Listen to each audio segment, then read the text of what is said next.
Good morning students, आपका एक बार फिर स्वागत है आपके अपने यूट्यूब चैनल अत्री एकेडमी पर। आज के वीडियो में हम अध्ययन करेंगे कक्षा 8वीं के विज्ञान विषय का पहला पाठ फसल उत्पादन एवं प्रबंधन। प्यारे छात्रों, अगर हम मानव विकास की बात करते हैं, बहुत प्राचीन समय में मनुष्य अपने भोजन की आवश्यकताओं को पूरा करने के लिए शिकार किया करता था और एक घुमंतु जीवन जीता था। अपना शिकार करने के लिए, अपने भोजन को ढूंढने के लिए एक स्थान से दूसरे स्थान पर जाता रहता था। फिर विकास के इस क्रम में मनुष्य ने कृषि करना सीखा और ये कृषि करना सीखना ही मनुष्य के विकास की और सभ्यता के लिए बहुत बड़ी उपलब्धि साबित हुई। जब मनुष्य ने फसल बोना सीखा, खेती करना सीखा, उसके बाद से मनुष्य एक स्थान पर टिक कर रहने लगा। अगर हम यूँ कहें कि मानव सभ्यता का वास्तविक विकास खेती कर लेना सीखने से ही हुआ तो कोई अनुचित नहीं होगा। मनुष्य जब खेती करना सीख गया तो वो अपना घुमंतर जीवन छोड़ करके एक स्थान पर रहने लगा। कॉलोनियाँ बनी, गांव बने और विकास के क्रम में जो आज आप आधुनिक भारत को, आधुनिक दुनिया को देख रहे हैं, ऐसा हुआ। तो चलिए इसी कड़ी में जोड़ते हुए हम बात करते हैं कि सबसे पहले अगर हम बात करें, जहाँ तक हमारे इतिहासकारों से हमें जानकारी मिलती है, लगभग 10,000 BC पूर्व मनुष्य ने खेती करना प्रारंभ कर दिया था। सर्वप्रथम ऐसा माना जाता है कि जो फसल उसने बोई थी या बोई होगी वो गेहूं और चावल की ही रही होगी। चलिए, ये एक इतिहास का विषय है। हम बात करते हैं अपने विज्ञान विषय के पाठ फसल उत्पादन एवं प्रबंधन की। तो इसी क्रम में हम आगे बढ़ते हुए पहला प्रश्न करते हैं कि फसल किसे कहते हैं। जब एक ही स्थान पर एक ही जैसे पौधों को बहुत बड़ी मात्रा में एक साथ उगाया जाता है तो इसे फसल कहते हैं। अभिप्राय मतलब एक ही जैसे पौधे, देखिए इस चित्र के अंदर दिखाया गया है, ये बाजरे की खेती है। बहुत सारे पौधे हैं, एक ही जैसे पौधे हैं, बाजरे के पौधे हैं, एक ही स्थान पर उगाए गए हैं और बड़ी मात्रा में उगाए हैं। इसका मतलब ये हम कह सकते हैं कि यहाँ पर बाजरे की खेती या बाजरे की फसल उगाई गई है। तो फसल किसे कहते हैं? जब एक ही स्थान पर एक ही जैसे पौधों की बड़ी मात्रा उगाई जाती है तो उसे हम फसल कहते हैं। फसल कितने प्रकार की होती है? अगर हम मौसम के आधार पर फसलों की बात करते हैं तो मौसम के आधार पर फसलें मुख्यतः 2 प्रकार की होती हैं, खरीफ की फसल और रबी की फसल।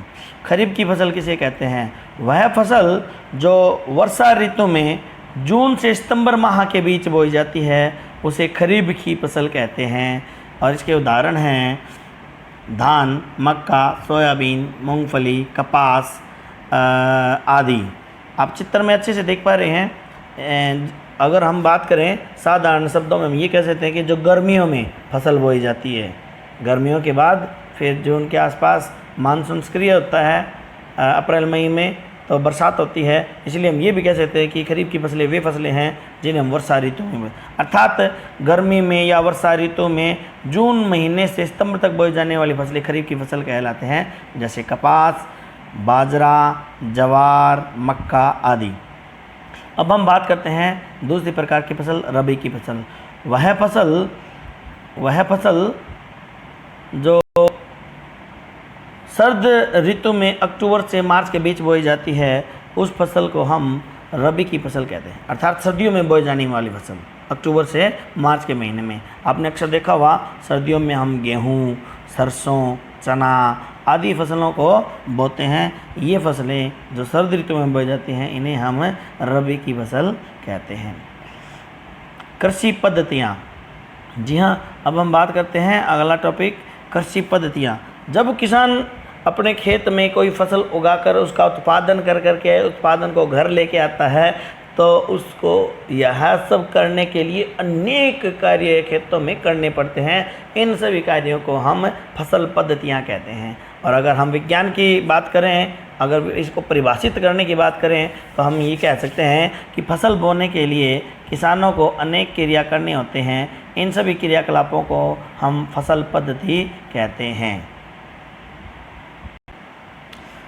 तो वो कौन से क्रियाकलाप हैं जो एक किसान को अपने खेत में करने पड़ते हैं?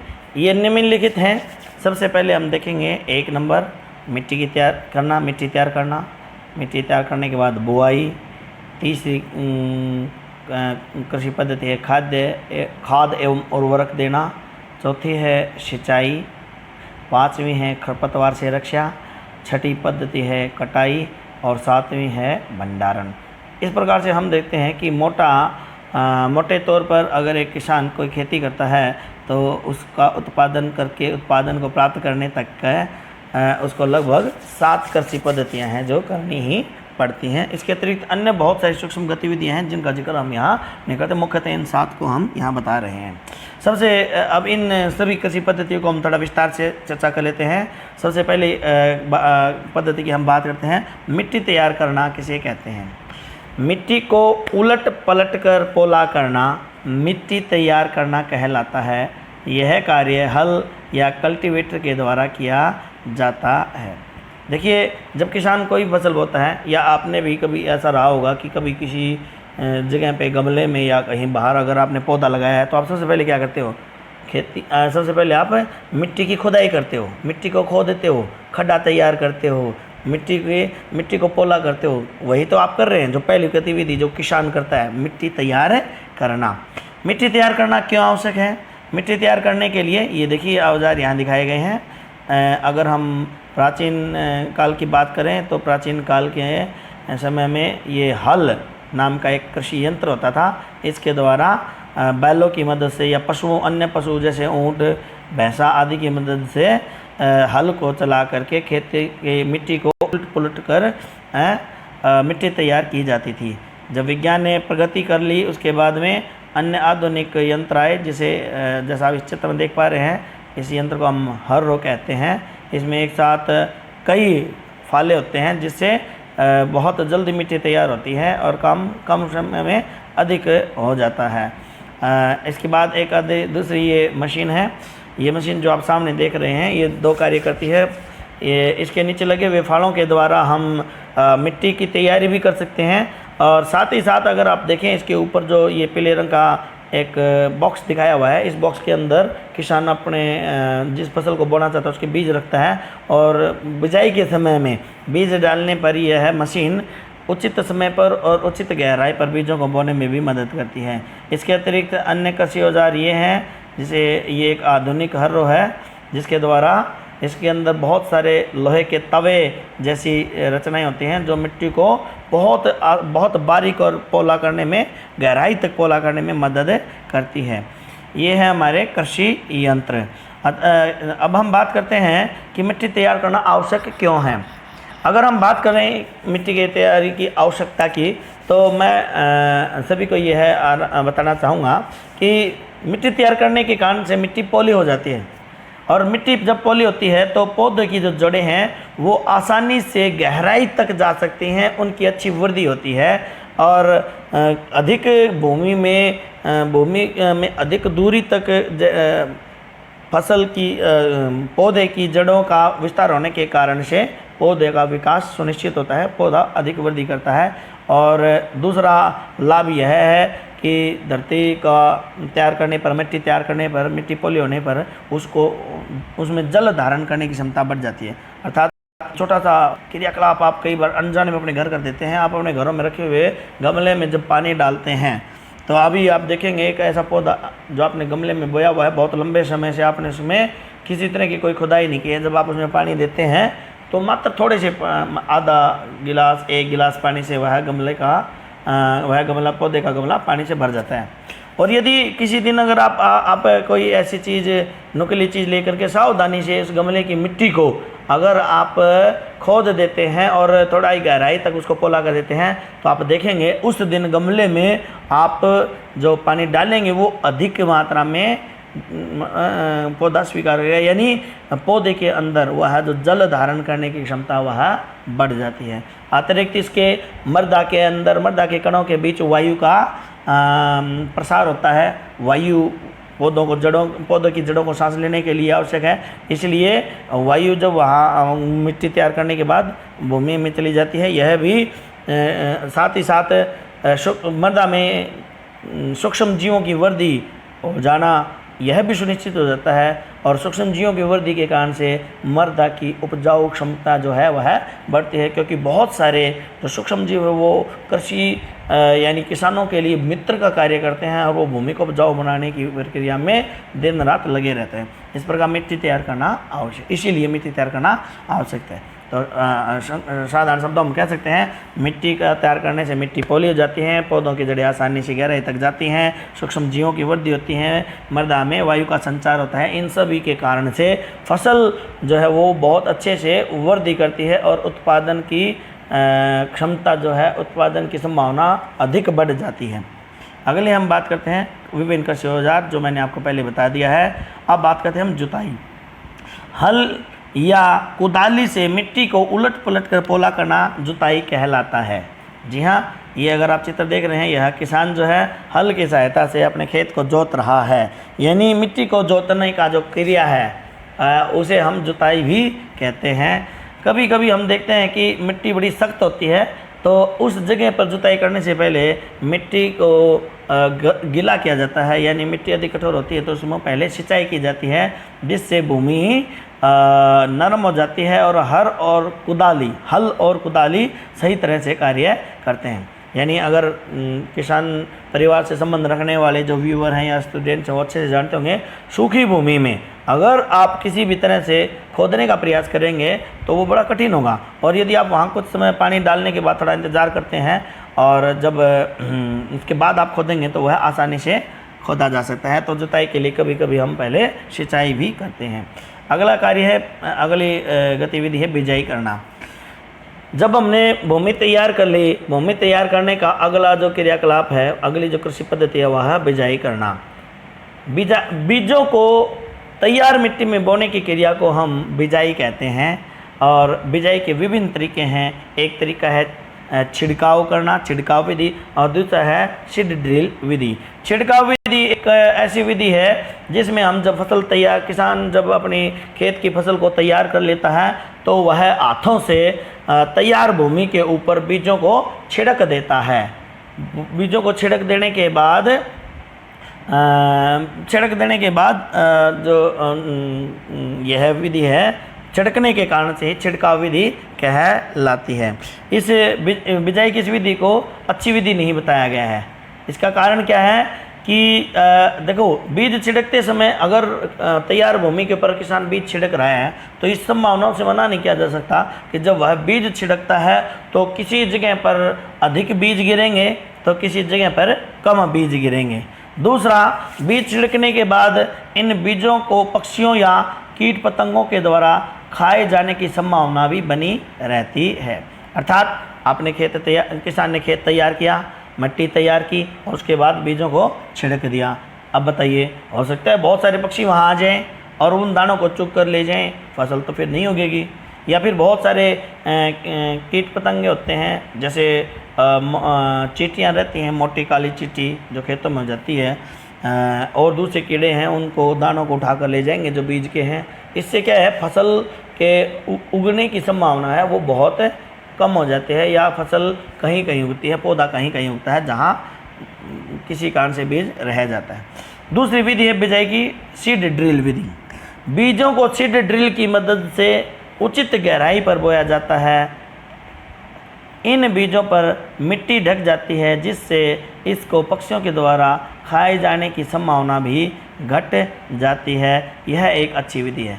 यानी एक जब किसान ने इस बात को समझा कि फसल बोने के बावजूद भी उत्पादन फसल बहुत कम पौधे हो गए, तो एक नई विधि विकसित की गई जिसे सीड ड्रिल विधि कहते हैं। आप चित्र में देख पा रहे हैं, ये एक आधुनिक मशीन है।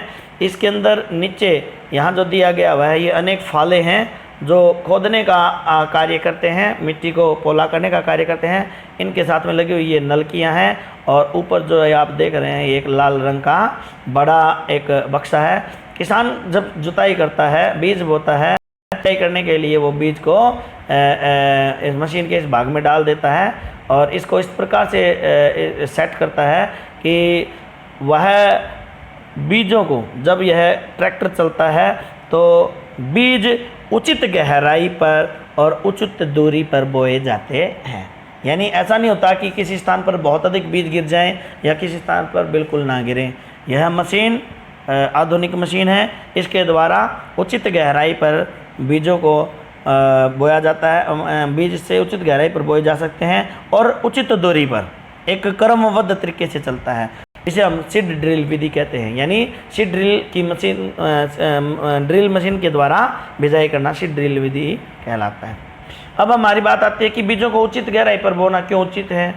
देखिए, जब बीजों को उचित गहराई और उचित दूरी पर बोया जाता है तो बीजों का जो अंकुरण है वो अधिक सुनिश्चित होता है। बहुत अधिक गहराई में बीजों को बो देने से अंकुरण में जो है काफ़ी देर लग जाती है और फसल के उगने की संभावना कम हो जाती है। और अगर उसको ठीक उचित दूरी पे बोया गया है तो फसल जल्दी उगती है। दूसरा ये है कि उचित दूरी पौधों के बीच में भी जरूरी है। उचित दूरी पर बोने से पौधों के बीच में जो वृद्धि के लिए जो पोषक तत्व हैं, सूर्य का प्रकाश और जो स्थान है, उसके लिए पौधों में कोई प्रतिस्पर्धा नहीं रहती है और जो फसल का अच्छा विकास होता है, जिससे फसल उत्पादन जो है वो बढ़ता है। इसीलिए बीजों को उचित दूरी पर और उचित गहराई पर बोया जाना आवश्यक है। अगला है, अब बात करते हैं हम एक ऐसी गतिविधि की सामान्यतः जो हर किसान करता है, भले ही वह अशिक्षित हो। जब बीजों को बोया जाता है तो यह जान लेना और ये सुनिश्चित करना बहुत आवश्यक रहता है कि जो बीज बोए जा रहे हैं वो स्वस्थ है या अस्वस्थ। क्योंकि अगर बीज अस्वस्थ होगा तो किसान के द्वारा उन अस्वस्थ बीजों को भूमि में बोने पर फसल उत्पादन घट जाएगा। इसीलिए बीजों की जांच करना आवश्यकता है। तो एक गतिविधि हमारे पाठ्यक्रम में दी हुई है और सामान्यतः किसान को हमने करते हुए कई बार देखा है कि हम किस प्रकार स्वस्थ और अस्वस्थ बीजों को छांट सकते हैं, उनको पहचान सकते हैं। इसके लिए गतिविधि है, हम एक बाल्टी लेते हैं, इसको आधा पानी से भरते हैं, फिर इसमें हम बीजों को उचित हम बीजों को पानी में डाल देते हैं। कुछ समय के पश्चात हम देखते हैं कि कुछ बीज पानी की बाल्टी की तली में बैठ जाते हैं और कुछ बीज पानी की सतह पर तैरने लगते हैं। जिस प्रकार इस बाल्टी में दिखाया गया है, पानी के ऊपर ये जो आपको दिखाई दे रही है, कुछ बीज ऐसे हैं जो पानी के ऊपर तैर रहे हैं, जबकि बहुत सारे बीज इस बाल्टी की तली में बैठ गए हैं। जो बीज पानी की सतह पर तैरते हैं वे बीज भीतर से कीटों के द्वारा खाए हुए होते हैं, जिसके कारण से वे हल्के होते हैं और इन हल्का होने के कारण से वो तैरते हैं।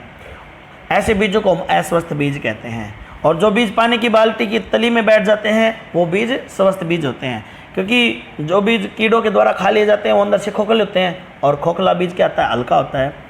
किसान साधारण सी गतिविधि के द्वारा कुछ घंटे 2 घंटे के लिए बीजों को जब बाल्टी में रखता है तो अस्वस्थ बीज ऊपर रह जाते हैं, जिसको वो निस्तारण विधि के द्वारा हटा करके अलग कर लेता है और स्वस्थ बीज उसके पास रहते हैं, जिन्हें वह सावधानीपूर्वक खेतों में बो देता है। अभी हम बात करते हैं कि बीजों को अंकुरण करने के लिए क्या कोई आवश्यक शर्तें होती हैं। जी हाँ, बिल्कुल सही क्वेश्चन है हमारा। अभी अगर हम बात करें तो जब किसान बीज बोता है तो उसको ध्यान रहता है कि बीजों को अंकुरित होने के लिए नमी, ताप और प्रकाश आवश्यक है। इसीलिए अगर खेतों के अंदर सूखे बीज बोए जाएं और दूसरी जगह पे नम बीज बोए जाएं, यानी बीजों को पहले गीला करके उनके नम किया गया है, उसके अंदर नमी की मात्रा अधिक है, तो अधिक नमी वाले बीजों के अंकुरण होने की संभावना बढ़ जाती है। दूसरा है तापमान। फसलों को बीजों को अंकुरित होने के लिए एक विशेष तापमान की आवश्यकता रहती है। अगर वह तापमान पर उपलब्ध होता है तो बीजों का अंकुरण सरलता के साथ होता है। और प्रकाश तो एक बहुत ही अनिवार्य घटक है जो बीजों के अंकुरण के लिए आवश्यक है। और पौधों के लिए तो प्रकाश संश्लेषण विधि के लिए प्राण है। आगे हम बात करते हैं अगली गतिविधि की, खाद देना। किसान जब लगातार एक ही खेत में खेती करता रहता है तो तो फसलों के द्वारा भूमि में जो उपस्थित पोषक तत्व हैं वो पोषक तत्व ग्रहण करते रहने के कारण लगातार फसल बोने के कारण मिट्टी में पोषक तत्वों की कमी हो जाती है। इस कमी को दूर करने के लिए किसान खाद एवं उर्वरक भूमि में मिलाते हैं, इसे खाद देना कहते हैं। यानी जो पौधे हैं वो पौधे क्या करेंगे, फसल वो अपने बीज को पैदा करने के लिए, अपना उत्पादन देने के लिए भूमि से पोषक तत्वों को लिया। अब उन पोषक तत्वों, जिस प्रकार हम प्रतिदिन अपने शरीर की पोषक आवश्यकताओं को पूरा करने के लिए खाना खाते हैं, वैसे ही हम पौधे की पोषक आवश्यकता को पूरा करने के लिए जो किसान भाई हैं वो खेतों में खाद या उर्वरक डालते हैं। तो अगर हम बात कर रहे हैं खाद और उर्वरक की, तो ये जानना आवश्यक है खाद और उर्वरक हैं क्या, दोनों में क्या अंतर है। चलिए हम बात करते हैं खाद की। खाद एक प्राकृतिक पदार्थ है जो कार्बनिक पदार्थों के सड़ने और गलने से बनता है और इसे खेत में ही तैयार किया जा सकता है। कार्बनिक पदार्थ जैसे पेड़ पौधे की पत्तियाँ, कटी हुई फसल के शेष अवशेष, किसान रसोई का कचरा, किसानों के पशुओं से प्राप्त होने वाला गोबर, मलमूत्र आदि, ये सब कार्बनिक पदार्थ हैं। ये जब सड़ते गलते हैं तो सूक्ष्म जीव सड़ा गला करके इनको एक काले रंग के बहुत ही पोषक पदार्थ में बदल देते हैं। इस काले रंग के पोषक पदार्थ को हम ह्यूमस कहते हैं। तो खाद क्या है? खाद एक प्राकृतिक पदार्थ है जो कार्बनिक पदार्थों के सड़ने गलने से बनता है। वहीं अगर हम बात करते हैं उर्वरक की, तो उर्वरक एक रासायनिक पदार्थ है जिसे रसायनों की सहायता से फैक्ट्रियों में बनाया जाता है, जैसे यूरिया, जिंक फास्फेट, डीएपी। आपने देखा होगा कई बार किसानों को वो कुछ बैग में कुछ ऐसा पदार्थ लेकर के खेतों में जाते हैं और उसको छिड़कते हैं।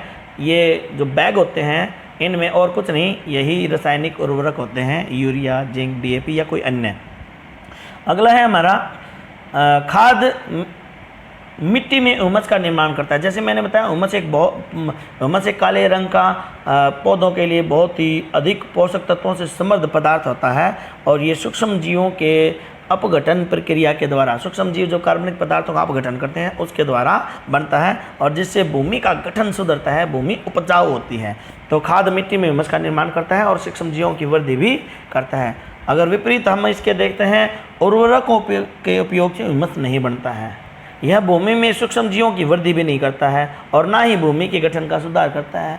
यानी अगर हम बात करते हैं तो उर्वरक एक आपातकालीन व्यवस्था है, एक समय के लिए जब फसल को तत्काल आवश्यकता है पोषक तत्वों की, क्योंकि खाद देने से पोषक तत्वों का बढ़ना, सूक्ष्म जीवों की अपघटन प्रक्रिया के द्वारा, कंपोस्टिंग प्रक्रिया के द्वारा हुमस का बनना, इसमें थोड़ा समय लगता है। लेकिन फसल को पोषक तत्वों की अधिक आवश्यकता है और बहुत शीघ्र आवश्यकता है, ऐसे में उर्वरकों को डाला जाता है। उर्वरक उसी क्षण जैसे उर्वरक डाले जाते हैं वो तुरंत पौधों को पोषक तत्व प्रदान करते हैं।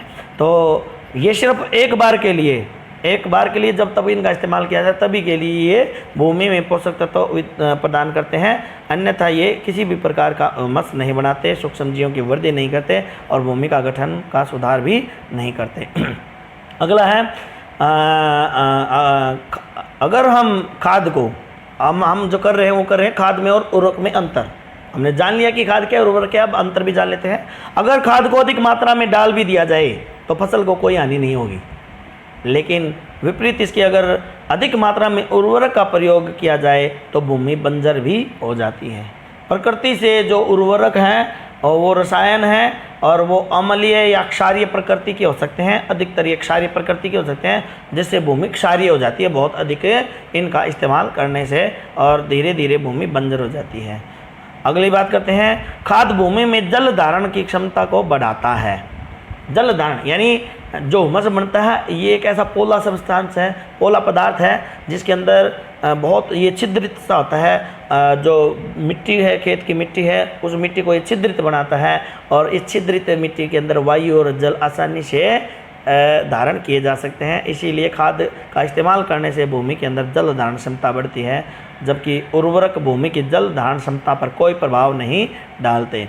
अगला हम बात करते हैं, खाद का परिवहन कठिन होता है। आपने देखा होगा कि 1 एकड़ खेत में यदि किसान को खाद डालना है, गोबर से बनी खाद को, तो उसको बहुत अधिक मात्रा में आपने देखा होगा गांव में लगभग ट्रैक्टर होता है, ट्रैक्टर के पीछे एक बड़ा सा पात्र होता है जिसको हम ट्राली बोलते हैं, ट्राली भर भर करके वो खेतों के अंदर खाद को लेके जाता है। तो ये अधिक मात्रा में इस्तेमाल होता है, इसलिए इसका परिवहन जो है वो मुश्किल होता है। जबकि उर्वरक जो है 1 एकड़ में उर्वरक बैग में आते हैं, एक बैग में लगभग 50 किलो के आसपास उर्वरक आता है और खेत की आवश्यकता भी लगभग उतनी होती है। तो एक 50 किलो के बैग को किसान आसानी से अपने सर पर उठा करके साइकिल मोटरसाइकिल पर रख करके खेत में ले जा सकता है। इस प्रकार हम कह सकते हैं कि उर्वरक का परिवहन आसान है।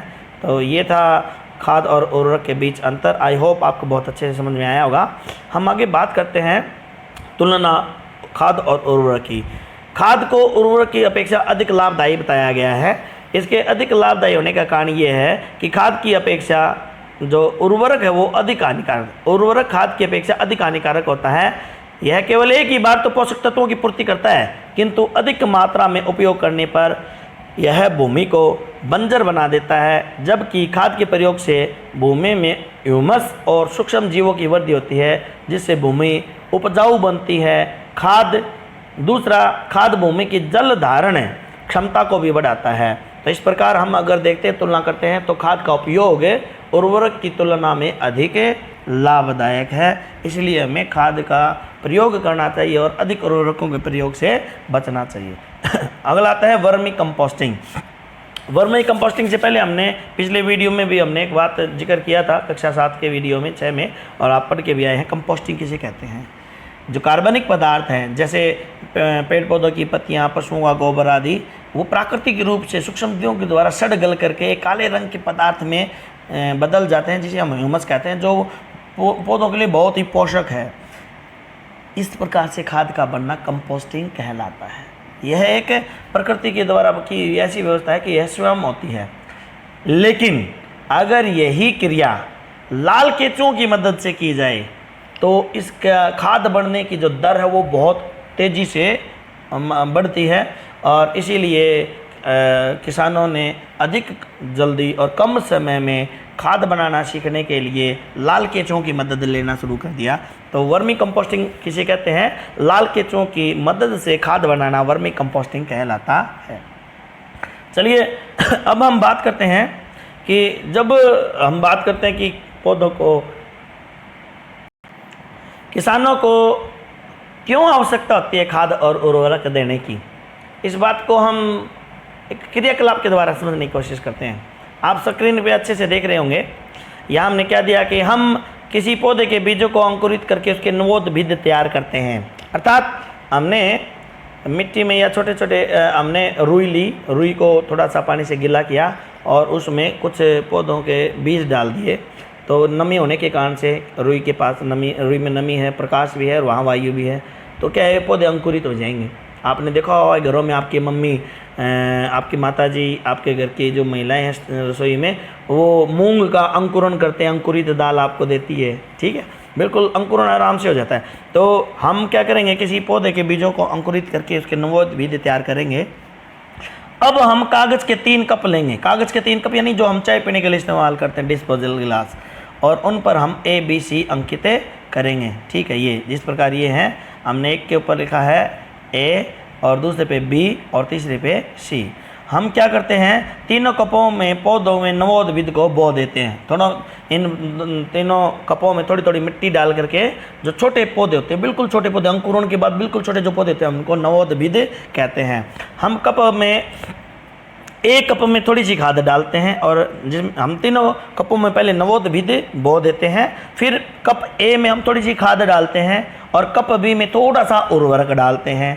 और जबकि हम कप C में साधारण मिट्टी रखते हैं, जो खेत की साधारण मिट्टी है, उसमें ना हम खाद डालते हैं ना हम उर्वरक डालते हैं, और हम उसका अवलोकन करते हैं। कुछ दिनों के बाद हम देखते हैं कि कप A और कप B में, जिसमें हमने खाद और उर्वरक डाले थे, कप A में हमने खाद डाला था, कप B में हमने उर्वरक डाला था, और कप C में साधारण मिट्टी थी। कुछ दिनों के बाद हम देखते हैं कि कप A और B, जिसमें हमने खाद और उर्वरक डाले थे, उसमें पौधों की बहुत अधिक वृद्धि हुई है, जबकि कप C, जिसमें हमने साधारण मिट्टी ली थी, में पौधों की वृद्धि साधारण या कम हुई है। देखिए चित्र अपने आप में बता रहा है, ये A खाद डालने की वजह से पौधे का विस्तार देखिए यहाँ आपने देखा कि यहाँ तक इसकी वर्दी हुई है पौधे की, उर्वरक की वजह भी यहाँ तक वर्दी आई है। लेकिन जब हमने किसी भी प्रकार का कोई भी खाद या उर्वरक इस्तेमाल नहीं किया तो देखिए यहाँ पौधे की वृद्धि। ये क्रियाकलाप आपको दर्शा रहा है कि पौधों की जो पोषक की आवश्यकता है वो किस प्रकार खाद और उर्वरक से पूरी होती हैं और कैसे वो वृद्धि में सहायक हैं। अगली हम बात करते हैं विभिन्न प्रकार के उर्वरक जो बाज़ार में उपलब्ध होते हैं किसानों के लिए, उनके नाम बताइए। ऐसे उर्वरक हैं urea, DAP, super phosphate, NPK, potash, ammonium और सल्फेट। क्षमा करना दर्शकों, मैं लिखते समय टाइप करते समय इनमें कोमा लगाना भूल गया। ये अलग अलग है, यूरिया एक अलग है, डीएपी अलग है, सुपर फास्फेट अलग है।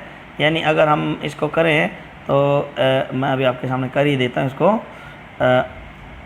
यूरिया, डीएपी, सुपर फास्फेट और NPK, potassium, potash, ammonium sulphate आदि। यूरिया अमोनिया से समृद्ध होता है। डीएपी यानी di ammonium phosphate, di ammonium, D से डाई, ए से अमोनियम, पी से फास्फेट, यानी इसके अंदर नाइट्रोजन, अमोनिया यानी नाइट्रोजन और पी फास्फोट यानी फास्फोरस। अमोनिया नाइट्रोजन और फास्फोरस से समृद्ध होता है। सुपर फास्फेट यानी इसमें फास्फेट अधिक मात्रा में होता है। एनपीके मतलब नाइट्रोजन, फास्फोरस और पोटाशियम। और पोटास यानी के पोटास, ये भी एक पोषक तत्व है। अमोनियम सल्फेट होता है अमोनियम, NH4, ये दो होते हैं SO4 सल्फेट, यानी ये पौधे के अंदर सल्फर और अमोनिया की पूर्ति करता है। तो ये हमारे विभिन्न प्रकार के उर्वरक थे जो हमारी परीक्षाओं में पूछे जाते हैं कि विभिन्न उर्वरकों के नाम बताइए। चलिए हम बात करते हैं आगे। अगली जो कृषि पद्धति है वह है सिंचाई।